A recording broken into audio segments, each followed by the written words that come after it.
So schön, dass ihr wieder eingeschaltet habt. Heute erzähle ich euch den letzten Teil der Geschichte von Josef. Und heute ist auch das allerletzte Video, wo ich euch eine Bibelgeschichte erzähle.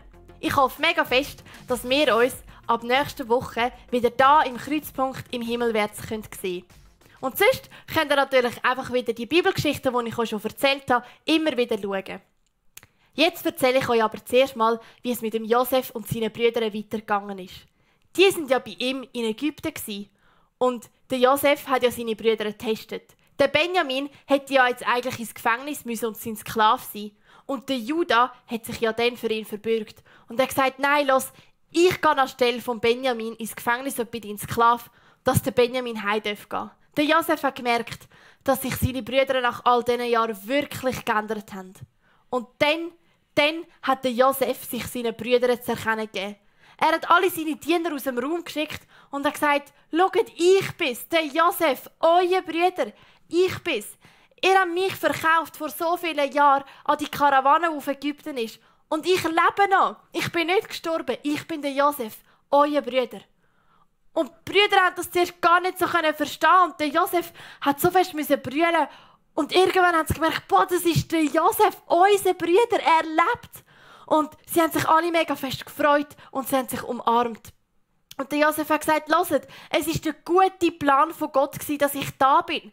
Weil es ist nicht der Plan von euch, sondern Gottes Plan, dass ich da in Ägypten bin. Weil so konnte ich ganz vielen Menschen helfen. Ich konnte helfen, dass Getreide gesammelt werden und jetzt ganz viele Menschen gerettet werden, weil sie zu essen haben.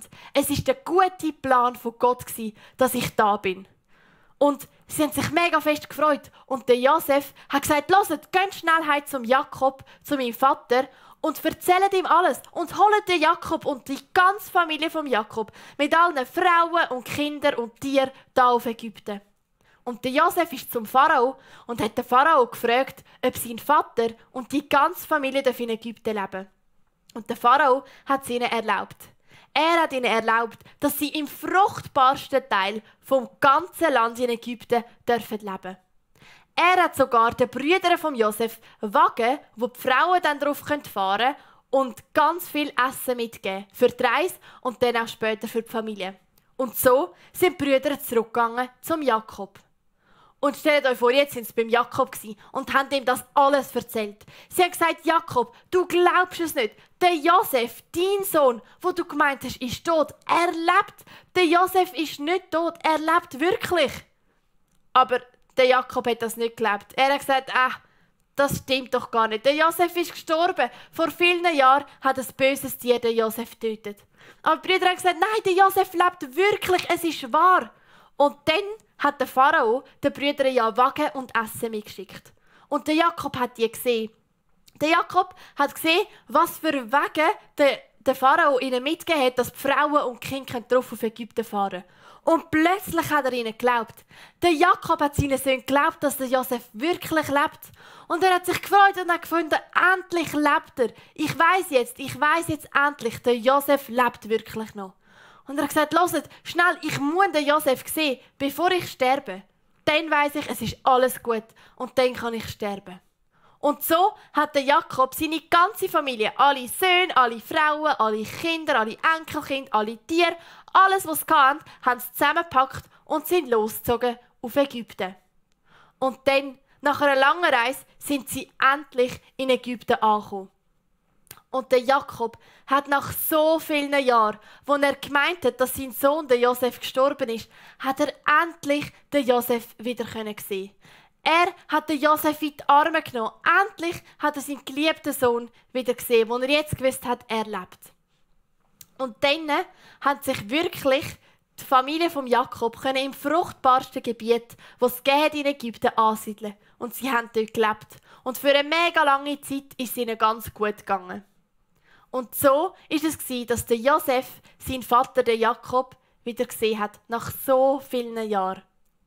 Das ist so eine lange Geschichte, aber auch so mega cool. In der ganzen Geschichte sehen wir, dass Gott einfach alles unter Kontrolle hat. Zuerst ist der Josef verkauft worden von seinen Brüdern und Gott war auch dort mit ihm.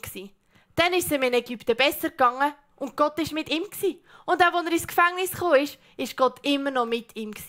Es ist der gute Plan von Gott, dass der Josef auf Ägypten gekommen ist und dass er dort helfen konnte, dass die Menschen in den 7 schlechten Jahren zu essen hatten und dass es ihnen gut gegangen ist.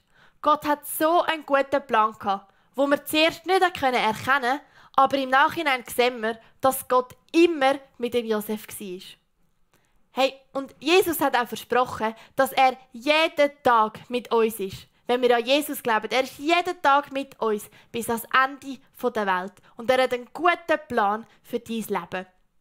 Der Plan ist vielleicht ganz anders als der Plan von Gott mit Josef. Aber Gott hat ganz einen guten Plan mit deinem Leben. Hey, und ich wünsche dir, dass du immer weißt und spürst, dass Jesus jeden Tag mit dir ist und dass du darfst wissen, dass er ganz einen guten und wunderbaren Plan für dich hat und dass du wundervoll gemacht bist und Gott dich ganz fest liebt. Hey, und so wünsche ich dir ganz einen schönen Sonntag. Ich wünsche dir noch ganz schöne Ferien und wünsche dir einfach, dass du immer wissen darfst, dass Jesus mit dir ist. Mach's gut.